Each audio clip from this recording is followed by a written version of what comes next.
또 선교 헌금이 아름답게 흘러갈 수 있도록 개인적으로 가정에서 목장에서 선교 헌금을 작정하시고요. 또 선교 헌금도 해주시면 감사하겠습니다. 기회가 된다면 또 많은 선교사님들이 우리 목장에 교제하고요.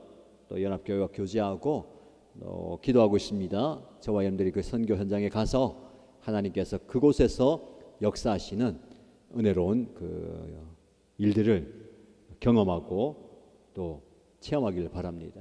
선교사님들은 아무도 빠짐없이 저에게 얘기해요. 뭐라고 얘기하느냐? 꼭 오세요 이렇게 하거든요. 제가 뭐라고 대답할까요? 꼭 가겠습니다 라고 대답 다 했어요. 그분들은 올 거라고 기다리고 있어요.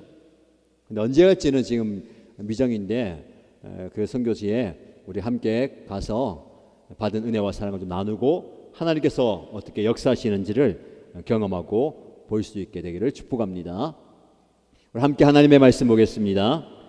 저와 여러분이 주신 하나님의 말씀은 신명기 24장 10절에서 22절까지의 말씀입니다.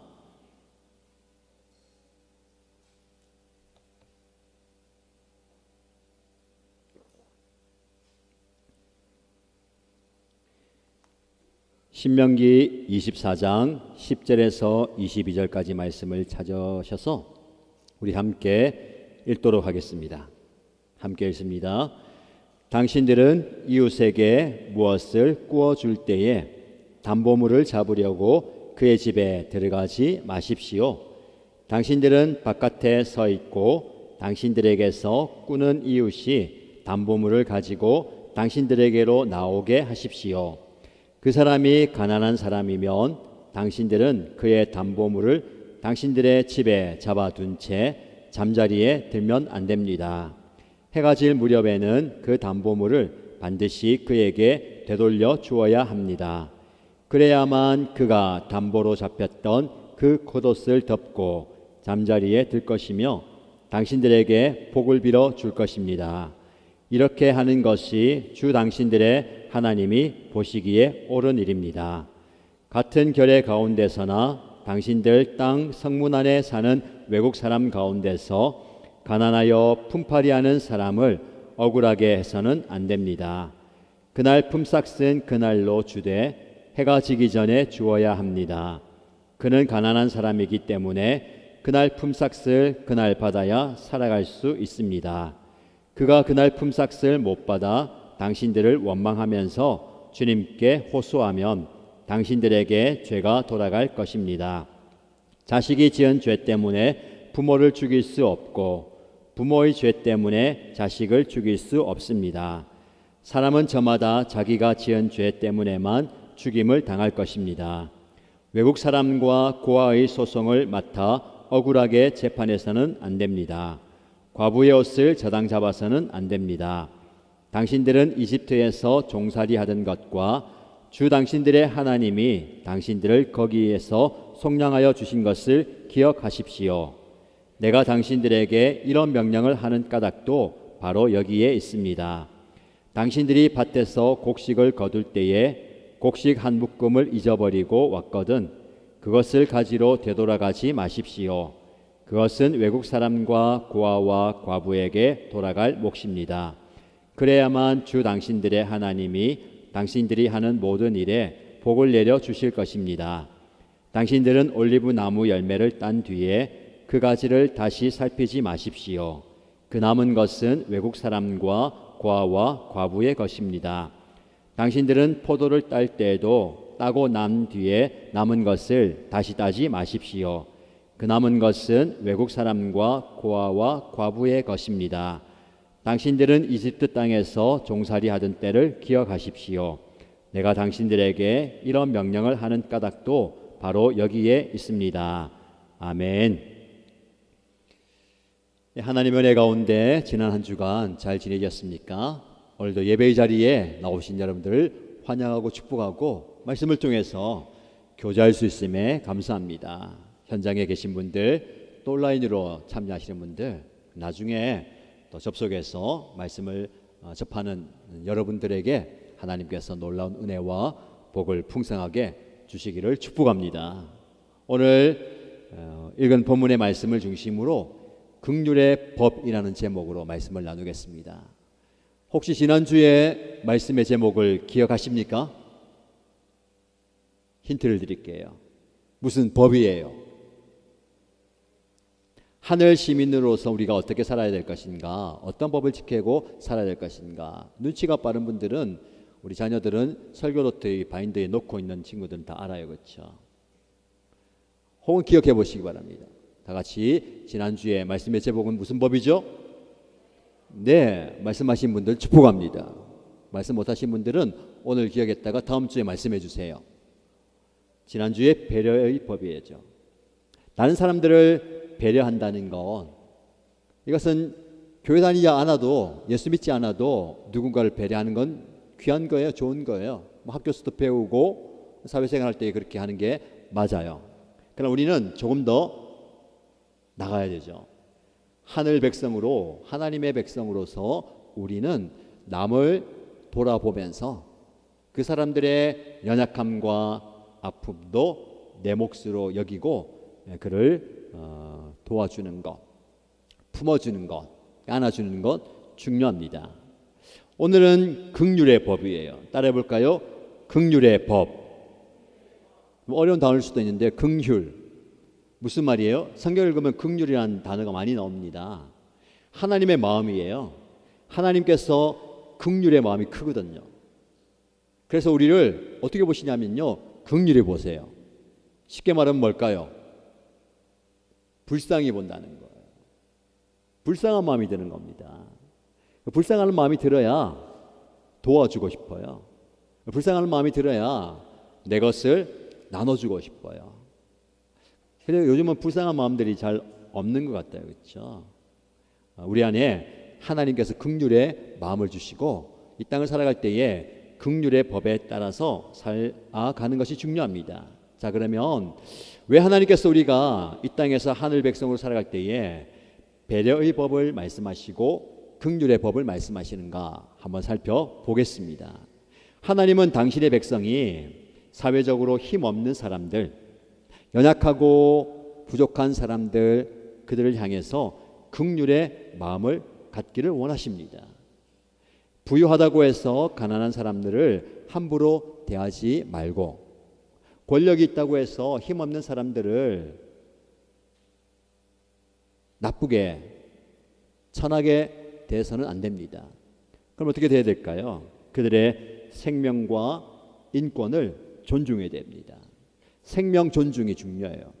그리고 그 사람의 인권을 존중하는 것이 중요합니다. 생명과 인권이 함께 가거든요. 선진국은 생명을 귀하게 여겨요. 그리고 인권이 굉장히 소중합니다. 그러나 그렇지 않은 나라들도 참 많아요. 사람의 목숨을 귀하게 여기지 않아요.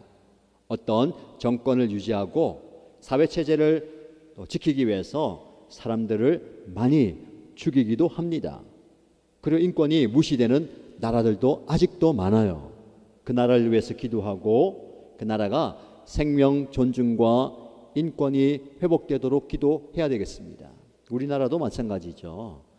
이런 사각지역에, 사각지대에 인권이 무시되거나 생명이 존중되지 않는 일이 없도록 기도하면서 또 교회가 믿는 저와 여러분들이 돌아보아야 합니다. 이스라엘 백성들이 이렇게 약한 자들을 돌아보면서 돌보며 살아야 하는 이유가 있어요. 왜냐하면 그 이스라엘 백성들 자기들도 이집트에서 종이 되었을 때에 소외되고 외면당하고 힘겹게 어렵게 살아가고 있을 때에 하나님께서 그들에게 베푸신 긍휼, 그 긍휼로 인해서 구원받았기 때문에 그래요. 하나님의 긍휼이 어디까지 이어지죠? 구원에까지 이어져요. 예수님의 십자가 구원은 하나님이 저와 여러분들을 불쌍히 여기시는 마음으로 인해서 가능한 거예요. 그 불쌍히 여기는 마음으로 이스라엘 백성들이 구원받았거든요. 그 구원받은 은혜에 감사해서 다른 사람들을 어떻게 대해야 됩니까? 긍휼하게 대해야 되는 겁니다. 자, 그럼 오늘 본문의 말씀에 구체적인 예를 들어서 어떻게 다른 사람들을 긍휼히 불쌍히 여길 것인가를 말씀하고 있습니다. 말씀을 통해서 우리가 함께 긍휼의 마음을 배워보면 좋겠습니다. 10절 말씀 보세요. 10절에 이런 얘기가 나와요. 여러분들이 이웃에게 무엇을 꾸어줄 때에 빌려준다는 거죠. 담보물을 잡으려고 그의 집에 들어가지 마세요 라고 얘기합니다. 무슨 얘기예요? 옆에서 이웃이 찾아왔어요. 우리 지금 급한데 돈을 좀 빌려주겠니? 금방 갚을게. 그러면 여유가 있으면 꾸어주죠. 근데 그것을 돌려받아야 되잖아요. 요즘 같으면 뭘 계약 뭐 합니까? 뭐 차용증을 쓰고 뭐 계약서를 써가지고 언제 돌려주겠다, 뭐 이자는 얼마다라는 걸 쓰겠죠, 그렇죠? 뭐 그런 법적인 장치를 마련하겠지만 그 당시에 그게 발달되지 않았을 때는 야 그러면 뭘 믿고 빌려주냐 하고 내 말 믿고 빌려줘. 지난번에 빌려줬는데 안 갚았잖아. 내가 그거 받느라고 얼마나 힘들었는데. 그러면 이거 빌려줄 테고 구워줄 테니까 집에 있는 거 뭘 나한테 맡겨라. 이게 뭐예요? 담보물이에요. 담보물. 그러면 너가 약속한 시간에 이걸 갚으면 내가 이거 돌려줄게. 빌려주는 사람 입장에서는요 그게 필요합니다. 그런데 담보물을 받기 위해서 빌려주는 사람이 구워주는 사람이 그의 집에 들어가지 말라는 거예요.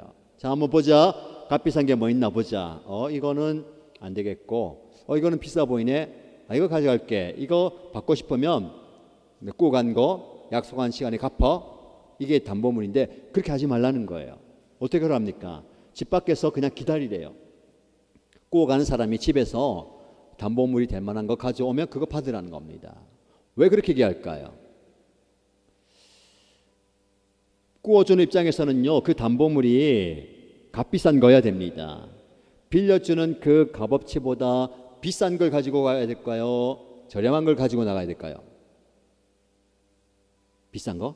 저렴한 거? 비싼 걸 가져야 돼요. 왜? 그게 아까워서라도 갚아줄 거니까. 그냥 아주 저렴한 걸 가져가면 야 그거 뭐 너 가져. 나는 이거 안 갚을래. 그럼 누가 좋은 거예요? 꾸어 간 사람이 안 갚는 게 유익이 된단 말이죠. 그러면 마음이 어려워지고 힘들어지는 거예요. 그래서 웬만하면 내가 빌려준 것보다 더 값비싼 걸 담보물로 가져가는 거예요. 근데 그러다 보면 가난한 사람, 어려운 사람이 별거 없는데 찾아보니까 이 먹을 것밖에 없는 거예요. 곡식을 가져가야 되겠다. 이러면 안 되는 겁니다. 왜냐하면 아무리 가난한 사람이라도 사생활과 인권은 보호되어야 한다는 거예요. 아무리 사회적으로 높은 위치에 있는 사람이라도 약한 위치에 있는 사람의 기본 인권을 함부로 침해해서는 안 된다는 거예요. 막 집에 들어가서 거실 뒤지고 안방 뒤지고 냉장고 문 열어봐서 이거 비싸게 보이네 가져가지 말라는 거예요. 사생활 침해되고 인권이 침해된다는 거예요. 사람의 생명을 존중하고 인권을 보장하는 것을 성경에서 말씀하는 거예요. 근데 또 재밌는 것은 이렇게 얘기하고 있어요. 자, 그러면 그 사람이 너무너무 가난해요. 가난해서 이것밖에 줄 게 없다 하고 자기의 겉옷을 벗어줬어요. 겉옷은 뭐 말 그대로 바깥에 있는 옷인데 외출할 때도 입지만 집안에서는 추위를 막아주는 이불의 역할이에요. 자신을 보호하고 지켜주는 역할을 하거든요. 근데 가난하니까 다른 게 없어서 그 겉옷만 있어요. 제일 값비싼 게 겉옷이란 말이죠. 그 겉옷을 담보물로 받았어요. 그러면 어떻게 하라고 합니까? 13절 말씀 보세요. 13절에 해가 질 무렵에는 그 담보물을 반드시 그에게 되돌려 줘야 합니다. 왜 해질 때 돌려줘야 될까요? 여러분 그 당시에 뭐 지금도 마찬가지지만 해가 지고 저녁이 되면 기온이 막 떨어져요. 그 겉옷이 없으면 추워요. 추워서 너무 추우면 얼어 죽을 수 있기 때문에 그 겉옷을 저녁에 돌려주라는 겁니다. 밤에 덮고 살 수 있도록. 아니 이게 무슨 담보물이에요.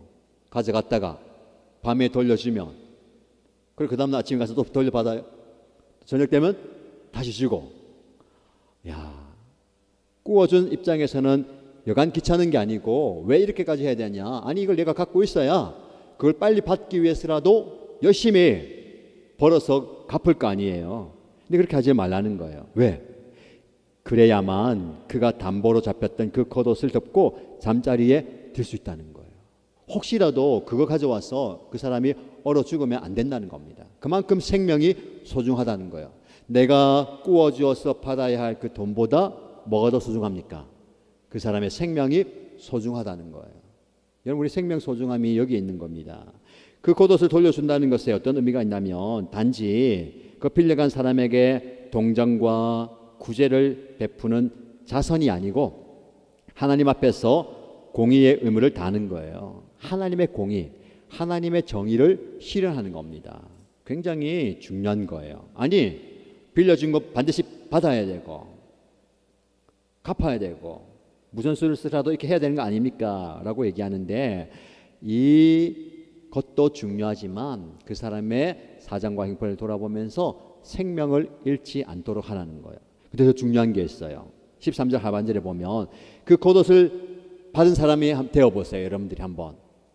밤에 자야 되는데 걱정하고 있는데 그 사람이 와서 옷을 줘요. 왜 줍니까? 오늘 추울 텐데 이거 덮고 자세요.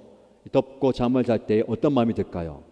야, 고맙다, 감사하다, 어떻게 이럴 수가 있지? 야, 나는 과연 그렇게 할 수 있을까라는 생각이 들지 않겠어요?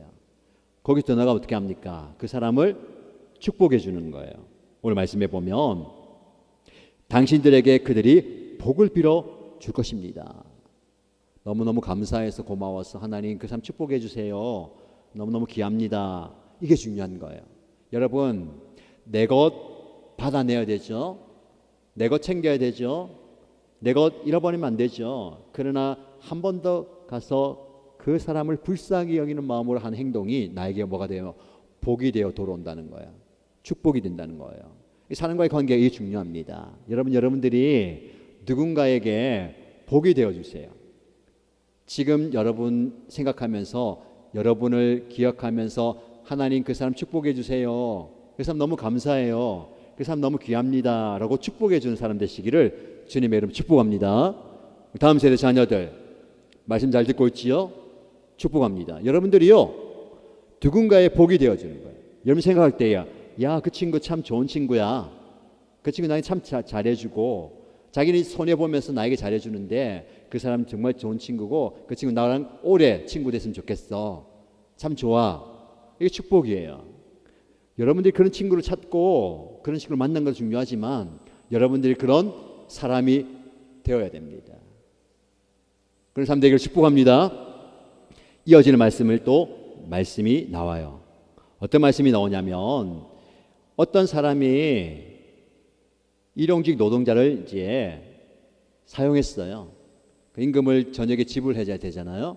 근데 임금을 지불하는데 그 사람에게 반드시 해가 지기 전에 그날 품삯을 주라는 거예요.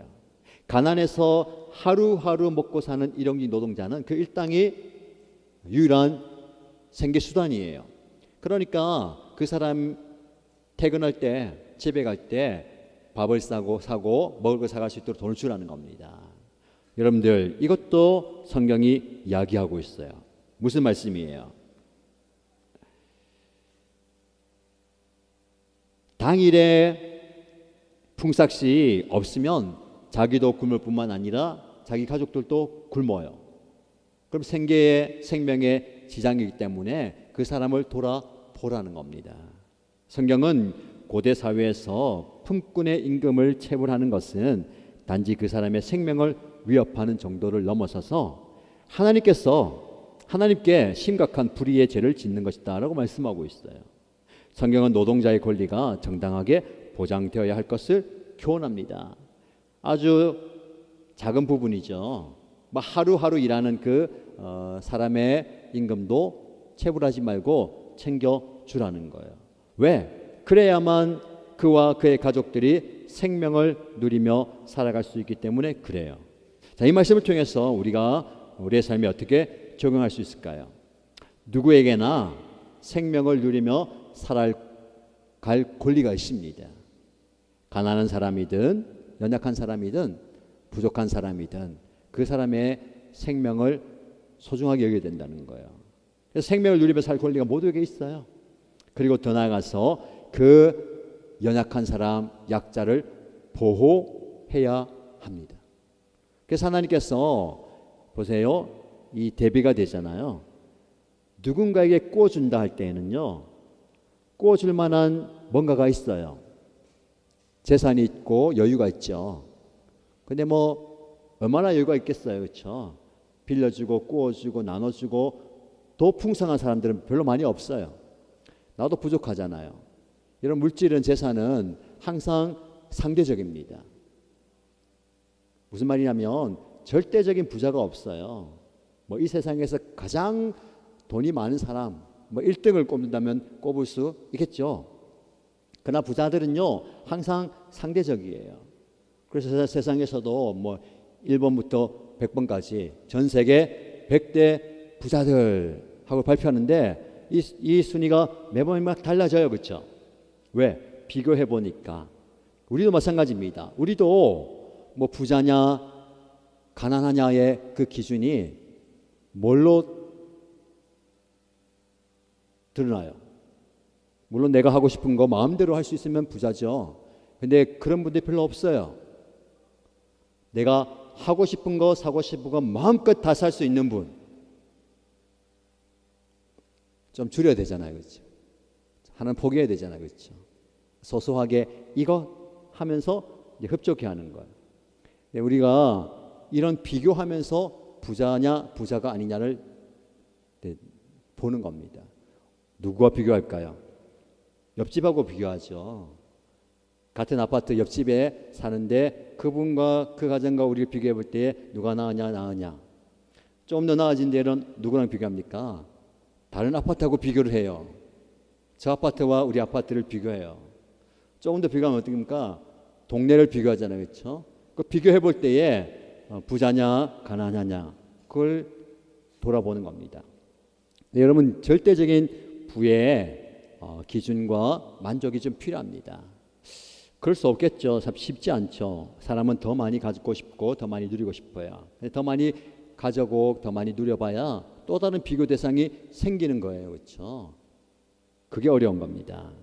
여러분들 하나님께서 저와 여러분들에게 여유를 주실 때에 그리고 또 아까 말한 것들은 뭐 일용직을 쓸 수 있는 그 여유가 줬을 때는요 임금을 준다는 거예요. 물론 그 빠듯할 수 있어요. 뭐 나눠주면 내가 몫이 좀 줄어들 수도 있지만 그런 여유를 줬을 때에 그 사람들을 돌아보고 그 사람들을 살펴보라는 말씀입니다. 그래서 나를 통해서 보호받아야 할 약자가 반드시 있다는 거예요. 조금 더 말씀을 살펴볼까요? 이어지는 말씀에 보면 19절 말씀 보세요. 19절 말씀에 여러분들이 밭에서 곡식을 거두고 있어요. 곡식을 열심히 거둬요. 너무 이번에 그 농사가 잘 되었구나 하면서 곡식을 거둬서 곡식단을 묶어가지고 이제 하나씩 모으고 왔는데 다 거두어서 집에 갔어요. 근데 아차 깜빡했다. 그쪽에 한 곡식단이 더 있었는데 미처 못 가져왔네. 그걸 알게 됐어요. 어떻게 됩니까? 당장 달려가야 되잖아요. 그 곡식단을 가지러 가야 되잖아요. 근데 성경은 그 곡식 한 묶음을 잊어버리고 왔으면 그것을 가지러 되돌아가지 말라라고 얘기하고 있어요. 왜 그렇게 얘기할까요? 분명히 내가 열심히 노력해서 추수해서 가져오려고 묶어놨는데 잊어버리고 그냥 왔어요. 가지러 가는 게 당연한데 가지러 가지 말라고 얘기하고 있습니다. 왜 그렇게 얘기할까요? 성경 말씀에 보면 그것은 외국 사람과 나그네를 말하는 거죠. 고아와 과부에게 돌아갈 몫입니다. 이렇게 말씀하고 있어요. 나그네와 고아와 과부의 몫이다. 분명히 내 건데 내 몫이 아니고 연약한 사람들, 가난한 사람들, 소외된 사람들의 몫이다라고 얘기하고 있어요. 또 20절에 보면 올리브 나무 열매를 딸 때에 그 가지를 다시 살피지 말라고 있어요. 열심히 올리브 나무 열매를 땄는데 내가 미처 보지 못했던 열매들이 또 있어요. 저거 내가 못 땄네 하고 다시 가서 따지 말라는 겁니다. 왜 그래요? 그것도 그 남은 것도 나그네와 고아와 과부의 것이다 라고 얘기합니다. 21절은 또 얘기하고 있어요. 포도나무에 포도 열매를 따는데 열심히 땄는데 또 보니까 미처 못 딴 게 있어요. 그 남은 것을 다시 따지 말라라고 얘기합니다. 이유가 뭘까요? 그 남은 것은 누구 것이라고요? 나그네와 고아와 과부의 것이래요. 하나님께서 남은 것이 네 것이 아니고 과부의 몫이다, 고아의 몫이다, 나그네의 몫이다 라고 얘기합니다. 이 말씀을 통해서 저와 여러분들이 어떻게 우리의 삶에 적용할 수 있겠습니까? 이스라엘 백성들은요, 사회적 약자를 함부로 대하지 못해요. 돌아볼 뿐만 아니라 적극적으로 살펴보라 얘기하고 있어요. 근데 그 이유가 여기에 있어요. 자기들도 이집트에서 노예 생활할 때에 하나님으로부터 돌봄을 받았기 때문에 그래요. 자, 18절 말씀 보세요. 자, 같이 읽겠습니다. 18절 말씀 시작. 당신들은 이집트에서 종살이 하던 것과 주 당신들의 하나님이 당신들을 거기에서 속량하여 주신 것을 기억하십시오. 아멘. 무엇을 기억하라고요? 두 가지예요. 첫 번째, 여러분들이 이집트에서 어떻게 살던 모습 따라해봅시다. 종살이. 이게 중요한 거예요. 지난번에 오래전에 그때는 우리는 노예로 종으로 살았지. 너무너무 고통스러워서 아픔 속에서 압제당하면서 괴롭게 살았다는 것을 기억하라는 거예요. 우리의 기억이 굉장히 중요합니다. 무엇을 기억하느냐에 따라서 우리의 오늘의 삶이 결정되고 선택이 결정되거든요. 그래서 무엇을 기억하는가 중요해요. 근데 뭘 기억하라고요? 너희가 그렇게 어렵게 힘들게 고통스럽게 살던 거 기억하라는 거예요. 혹시 지금 현재 여러분의 삶이 이스라엘 백성들처럼 이집트에 종살이 하는 것처럼 고통스럽고 아프고 힘들고 어둡고 답답하고 슬픈 분들 계십니까? 오늘 기억하세요. 너무너무 힘들다. 너무너무 어렵다. 너무너무 괴롭다. 너무너무 고통스럽다라는 상황을 기억하세요. 그러나 여러분, 그 가장 괴로운 그 상황 속에서 하나님께서 그들을 만나주세요. 그들을 건져주십니다. 그들에게 피할 길을 주시고 그들에게 무엇을 행하시죠? 기적을 행하세요. 따라봅시다. 기적. 하나님의 기적이 임하는 거예요. 여러분들 그들의 힘으로는 어떻게 벗어날 수 없어요. 그러나 하나님께서 한 사람 누굴 보냅니까? 모세를 보내셔서 하나님의 기적을 이루어 가십니다. 어떻게 해요? 당신들의 하나님이 당신들을 거기에서 속량하여 주신 것을 기억하라. 고통과 아픔과 괴로움도 기억하지만 그 상황을 하나님께서 피하게 해주시고 건져주신다, 살려주신다 라는 것을 기억하는 거예요. 이게 무엇입니까? 구원이에요. 하나님의 구원이고 예수님의 십자가예요. 여러분들이 세상의 죄의 종살이 가운데 죽어 마땅하고 괴롭게 살던 저와 여러분들을 하나님께서 아들을 보내셔서 십자가에 죽어주심으로 우리를 구원하셨어요. 살리셨어요. 이게 기적입니다. 이걸 기억하라는 거예요. 그리고 이스라엘 백성들은 그 이집트에서 탈출해서 어디까지 옵니까? 여기까지 오잖아요. 광야를 지나가면서 여기가 어딜까요? 이제 가나안 땅에 들어가기 바로 직전이에요. 아버지, 어머니, 할아버지, 할머니 다 돌아가시고 젊은 세대들이, 다음 세대들이 이제 가나안 땅에 들어가는데 잊어버렸겠지. 왜? 직접 본 게 아니거든요. 이집트에서 탈출해가지고 보았던 그 모든 것들을 몰라요. 세월이 지나갔잖아요. 기억 속에 가물가물합니다. 그걸 기억하라는 거예요. 여러분들이 우리 자녀들에게, 그리고 여러분들이 하나님께서 우리의 삶 가운데, 우리 신앙생활 가운데 어떻게 역사하시는가들을 보고 경험한 것들을요, 기억에 남겨둬야 됩니다. 이 좋은 기억들, 이 아름다운 기억들, 이 중요한 기억들이 결정적인 순간에 우리를 버티게 하고 이기게 하고 승리하게 하는 거예요. 22절 말씀 보세요. 또 강조하고 반복합니다. 22절 말씀에 당신들은 이집트 땅에서 종살이 하던 때를 말하고요. 기억하십시오. 내가 당신들에게 이런 명령을 하는 까닭도 바로 여기에 있습니다. 여러분, 하나님께서 그 모든 과정을 돌아보신 거예요. 모두가 외면하고 모두가 다 신경 안 썼던 그곳에 하나님의 시선이 머무는 거예요. 하나님의 마음이 머무는 거예요.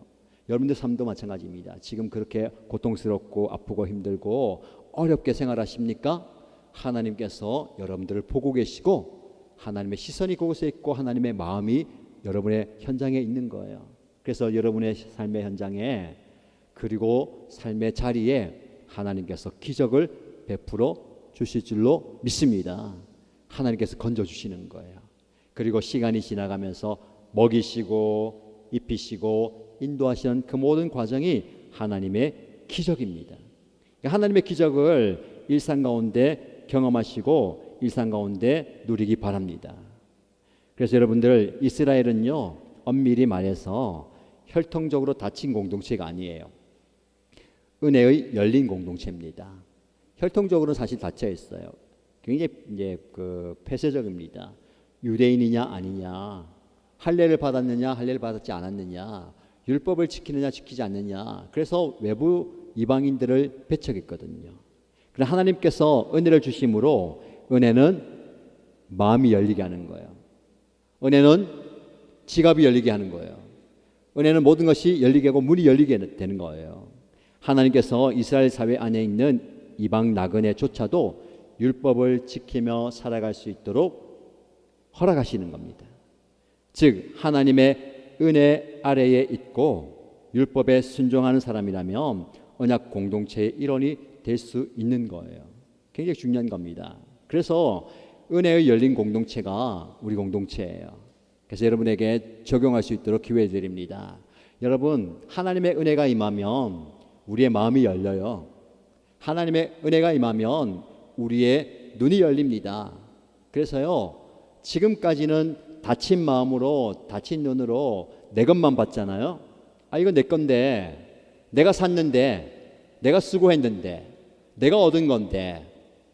그러니까 어떻게 해요? 항상 부족하잖아요. 그렇죠? 이것도 부족한데 하나님 더 주시면 좋겠는데, 더 넉넉하면 좋겠는데, 더 많으면 좋겠는데. 물론 많으면 좋지요. 그러나 하나님께서 여러분의 마음을 열고 눈을 열어주시면 다른 차원이 보여요. 무엇이 보입니까?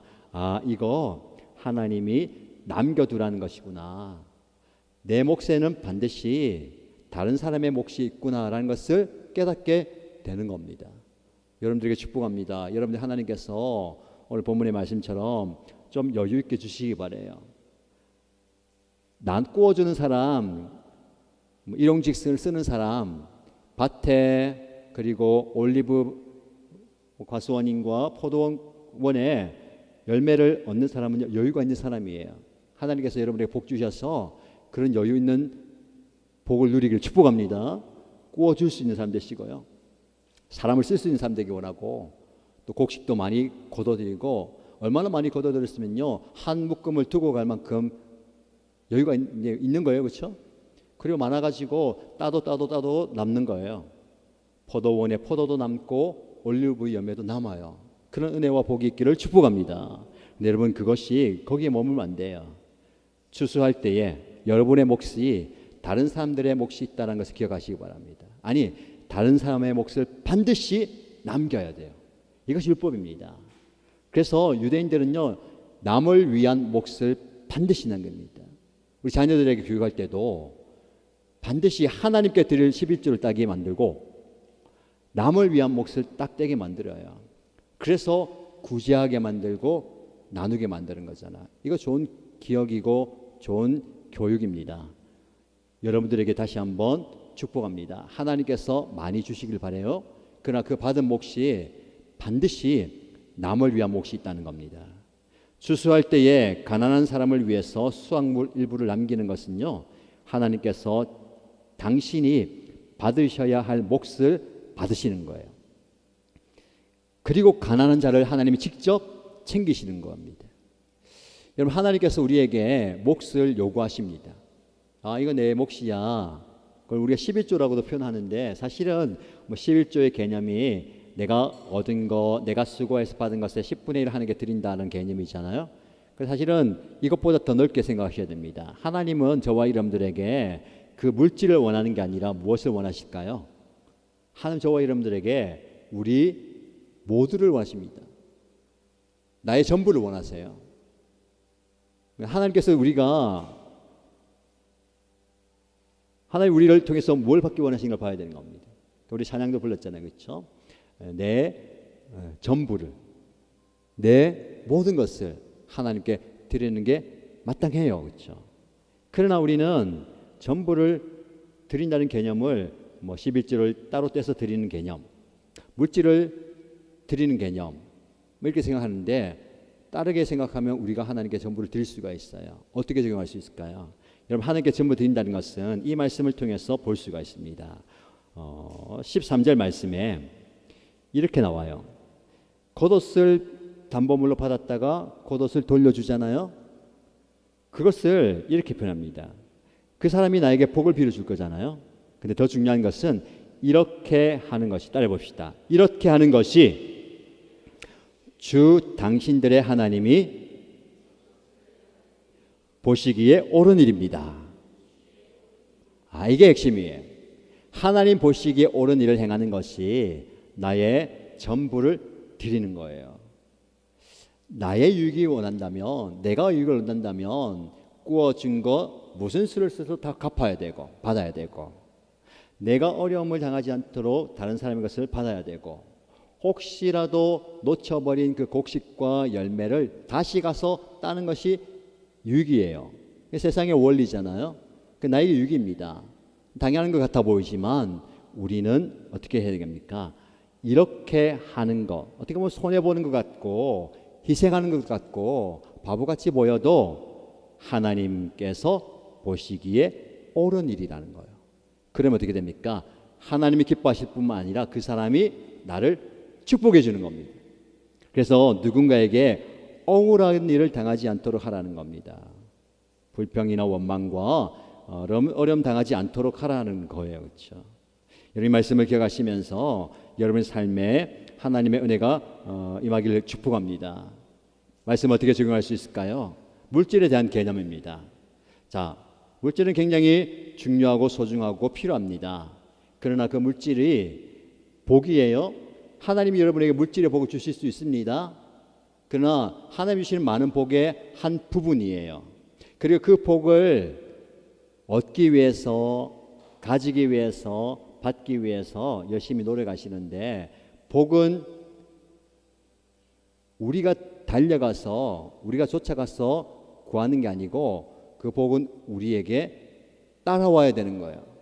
성경은 하나님의 복이 우리를 따라온다 얘기하고 있거든요. 물질을 쫓아가는 인생이 되지 마시고 물질이 여러분을 따라오는 인생 되기 바랍니다. 그래서 하나님께서 주시는 물질을 가지고 나의 목만 추구하지 마시고요. 여러분이 받은 그 소유와 물질에는 반드시 누구의 몫이 있다고요? 하나님의 몫이 있어요? 하나님 주신 거예요. 당연히 다 하나님 것이죠, 그렇죠? 당연히 하나님 몫이 있어요. 그러나 누구의 몫이 있습니까? 다른 사람의 몫이 있어요. 100% 내 것이 아닙니다. 반드시 다른 사람의 몫이 있다는 것을 생각하시고, 그래서 이 몫을 누구에게 줄 것인가를 돌아봐야 되는 겁니다. 자, 물질 얘기했다면 물질뿐만 아니에요. 우리에게 중요한 것은 시간입니다. 시간의 몫도 내 몫도 있지만 다른 사람을 위한 몫이 있어요. 오늘날 저와 여러분에게 가장 소중한 게 시간일 거예요, 그렇죠? 목사님, 저는 하루 24시간도 부족해요 하는 분 있습니까? 공부하는 학생은 공부 시간이 부족하고, 노는 친구들은 노는데 부족하고, 게임하는 친구들은 게임이 부족하고, 먹는 친구는 먹는 시간도 부족하고, 일하는 분들은 일하는 시간도 부족하고, 다 시간은 부족해요. 나 쓰기에도 부족한 이 시간을 남을 위해 쓴다는 것은 정말 어려운 것입니다. 그러나 여러분, 하루 24시간이 온전히 내 것이 아닙니다. 일주일이 온전히 내 것이 아니에요. 한 달이 내 것이 아니에요. 이 부분의, 이 시간의 일정 부분은 남을 위한 시간이에요. 남을 위해서 어떻게 쓸 수 있을까요? 오늘 본문의 말씀을 공동체적으로 해석한다면 우리는 이 공동체 안에서 함께 혜택을 누려야 됩니다. 여러분, 이렇게 구워주면, 그리고 임금을 주문하면서 내 것을 남겨서 이렇게 하는 이유가 뭡니까? 공동체 안에 있는 사람들을 살려내는 거거든요. 살려내기 위해서 여러분 물질을 사용해야 됩니다. 그리고 이 공동체를 살려내기 위해서 우리의 시간을 활용해야 되는 거예요. 여러분의 24시간을 어떻게 쓰고 계십니까? 여러분 일주일을 어떻게 쓰고 계십니까? 여러분 한 달을 어떻게 쓰고 계십니까? 그 시간 속에서 여러분의 시간을 잘 활용하시고 쓰세요. 거기에다가 하나님을 위한 시간을 잘 활용하시고 다른 사람 공동체를 위한 시간을 확보하시고 그 공동체를 위해서 헌신할 때에 이 공동체가 아름다운 신앙의 공동체가 되는 것입니다. 여러분, 추수할 때에 곡식의 일부를 가난한 사람의 몫으로 남기는 것은 있는 사람이 없는 사람에게 베푸는 자선 구제의 차원을 넘었습니다. 사회가 가난한 사람들을 제도적으로 돌보는 사회 복지 시스템으로 가는 길이에요. 하나님은 가난한 사람들을 직접 챙기시고 그들을 돕는 이 일을 신앙 공동체에 맡기셨어요. 그래서 우리 목장이, 우리 교회가 그런 역할을 하는 겁니다. 여러분들이 그 목장과 우리 연합교회 공동체에 들어오셔서 두 가지 혜택을 누리세요. 도움이 필요할 때에, 은혜가 필요할 때에, 사랑이 필요할 때에 도움을 받으세요. 그리고 받은 은혜를 기억하면서 누군가에게 도움이 되시기 바랍니다. 그 사람이 여러분들에게 복을 빌어줄 거예요. 그래서 이렇게 복을 나눌 수 있는 축복의 통로가 되시고 축복의 도구가 되시기를 주님의 이름으로 축복합니다. 우리 함께 찬양하십시다. 찬양하면서 준비한 예물 드릴 텐데요. 이 찬양은 우리가 물질이 필요합니다. 건강이 필요합니다. 이 땅에 많은 것이 필요합니다. 그러나 그런 것만으로 사는 것이 아니라 그런 것 있으면 좋지만 우리에게 필요한 것은 하나님의 은혜입니다. 내가 이 땅에 살아가는 것 하나님의 은혜입니다. 하나님의 은혜가 아니면 우리가 이 땅을 살아갈 수 없습니다 라는 고백입니다. 함께 찬양하십시다. 은혜 아니면 살아갈 수가 없네.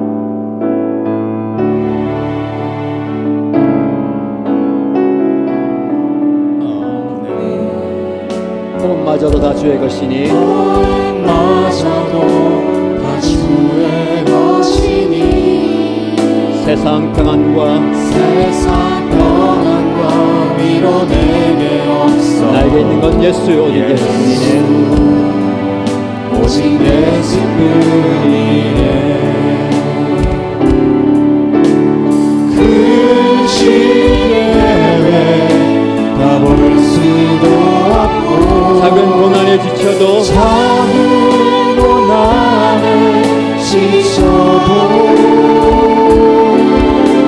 주께 이루니 나의 모든 삶 버티고 견디게 하시네. 견디게 하시네.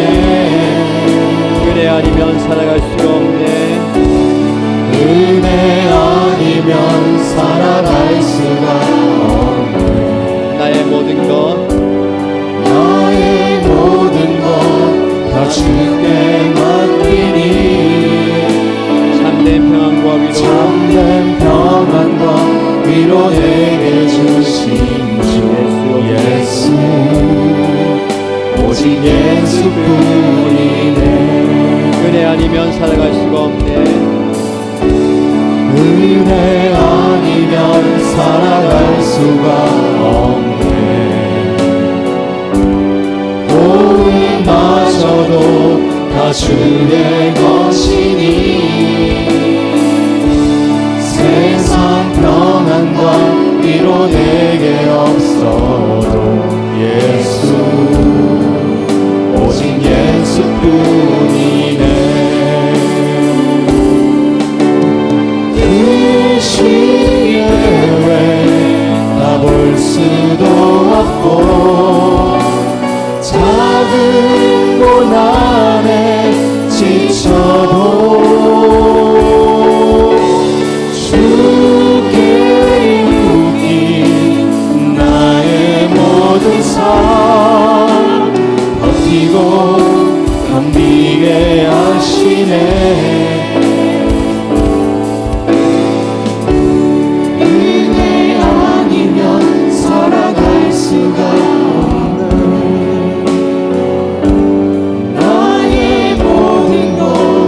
주께 맡기니 참된 평안과 위로 내게 주신 주 예수 오직 예수뿐이네.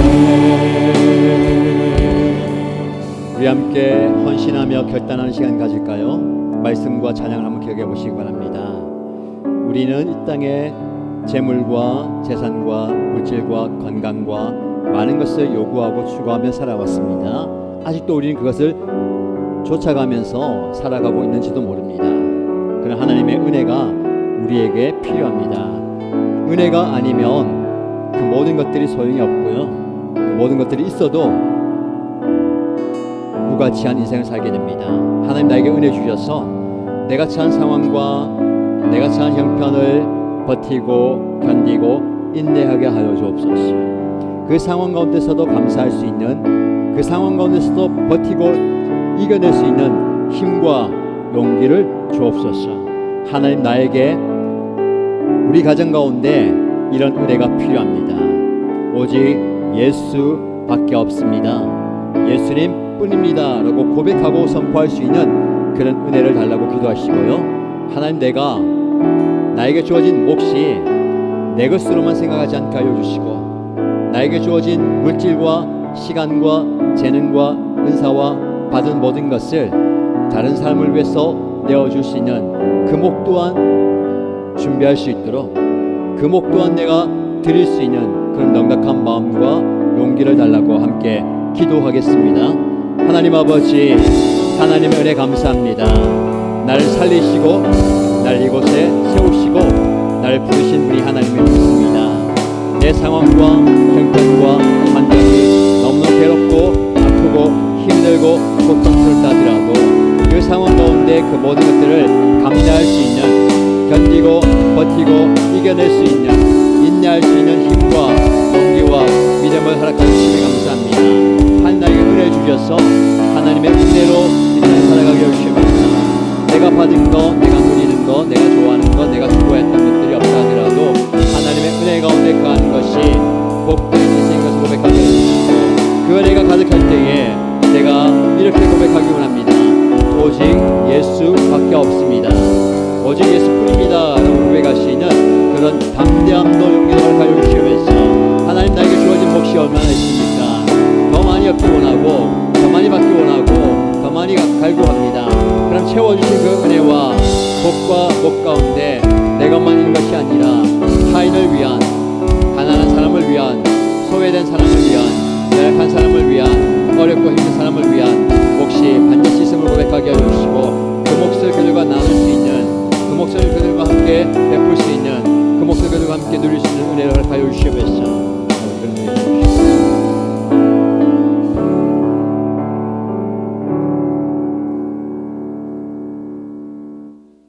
살아계신 하나님 아버지, 은혜 감사합니다. 오늘 말씀을 통해서 깨닫게 하시고 우리 자신을 돌아봅니다. 우리는 오늘 밤에 당장 덮고 자야 할 그 겉옷을 빼앗겨서 힘겨워하고 외로워하며 아파할 때가 많습니다. 그러나 그 상황, 그 형편 가운데 하나님은 우리를 외면하지 않으시고 우리의 모든 사정을 돌아보시고 우리의 작은 신음과 한숨 소리를 들어주시는 하나님을 믿습니다. 그리고 작은 도움의 손길을 베풀어 주셔서 감사합니다. 그 받은 은혜와 그 받은 사랑에 감사하면서 또 다른 누군가에게 나눌 수 있는, 베풀 수 있는 그런 마음도 우리에게 허락하여 주옵소서. 우리를 통해서 하나님의 사랑과 복음이 전달되기 원합니다. 우리가 이 시간 드린 작은 정성과 물질을 통해서 하나님의 복음이 증거되게 하시고, 특별히 선교주의를 맞이하여서 선교 헌금 드립니다. 이 물질이 쓰인 곳곳마다 주의 복음이 증거되며 선교 사역이 활발하게 일어나며 생명이 살아나는 역사가 있게 하여 주옵소서.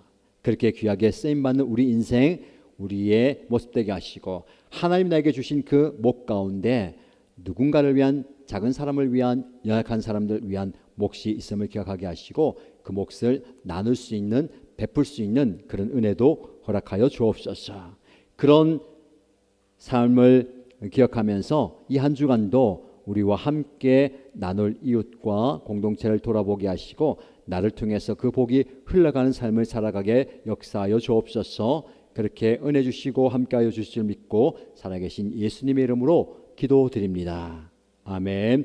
주 예수 그리스도의 은혜와 하나님의 크신 사랑과 성령님의 함께하심이 하나님께서 주신 그 몫에 감사하며 그 몫을 이웃과 또 공동체와 함께 나누기를 다짐하는 머리 숙인 주의 종들 위에 지금부터 영원토록 항상 함께 있을지어다. 아멘. 말씀 기억하면서 기도하시기 바랍니다. 그리고 헌신 결단하고 기도받기 원하시는 분들은 앞자리 나오시면 기도해 드리겠습니다.